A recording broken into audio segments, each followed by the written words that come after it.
All right, this is play number 3 on the 6-0 Top 6 here on thednvr.com. Go and check out all the incredible content.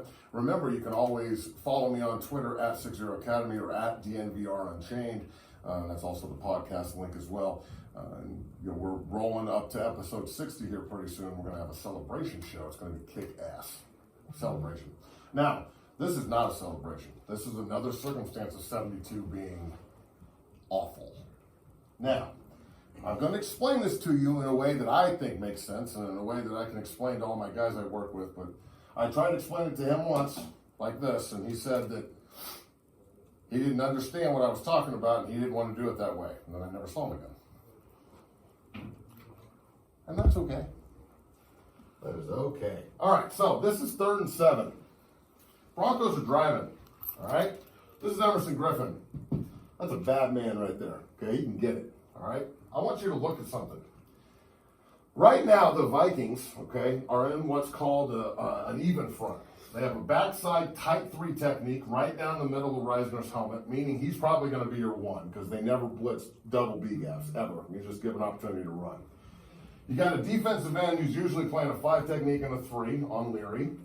Wide 9 with an outside linebacker or a nickel. Okay, I'm going to say that's a nickel or a corner. Okay, safety, middle of the field's totally open. Kendricks is over here on the back, and the back is to the same side as Griffin, so Bowles can chip, or so Bowles knows he's getting a chip help. Okay, if you look at the angles here, Emerson Griffin is going to run this angle that I drew up right here. That's his get off, his space. All right, good pass rushers are taught to attack space, and then there's 5 points of pressure on offensive linemen. Your wrist, your elbow, your shoulder, your inside pec, and your hip. And he doesn't have to necessarily put his hands on them to affect the angles because you're going to watch how Garrett drops this foot completely. I circled this left foot because it's atrociously terrible. Number 1, again, remember, this is 3rd and 7. Okay, we're trying to move the ball. He's late off the ball, and he knows the snap count. He's the last guy off the ball. Watch Griffin's get off and how hard he attacks space. Now, you're going to watch the way Bowles drops this foot, and he goes straight back. Like his angle is non-existent afterwards. This right here is what he should be doing. He should be kicking at a nice angle, so when he meets Griffin somewhere in there, he's square with his inside hand up, and he can retrace back, and he can win the rep. Now, unfortunately, because big man has no concepts of angles at all, okay, you get this shit.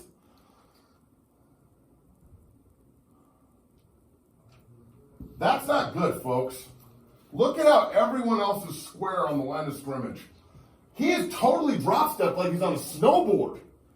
I mean, this is terrible. And then not only that, Emerson goes straight up the field because there's absolutely no squareness to his stance and his set.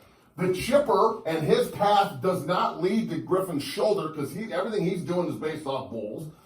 Emerson, of course, commits inside, and his inside hand just levitates Bowles by. And Allen has 0 chance to step up into the pocket and throw the football, and he has to throw a 3-yard route on a 7-yard completion, and Sutton's pissed. It's not as hard as he makes it. Square. Angle. How far away is he? If he's 3 yards, it's a 4-yard kick or drive. It's 5 yards to the quarterback, and it's 6 yards back to the point. That triangle is your war triangle, Bowles. You got to figure out the angles, or you can keep putting this bullshit on tape. How's that going?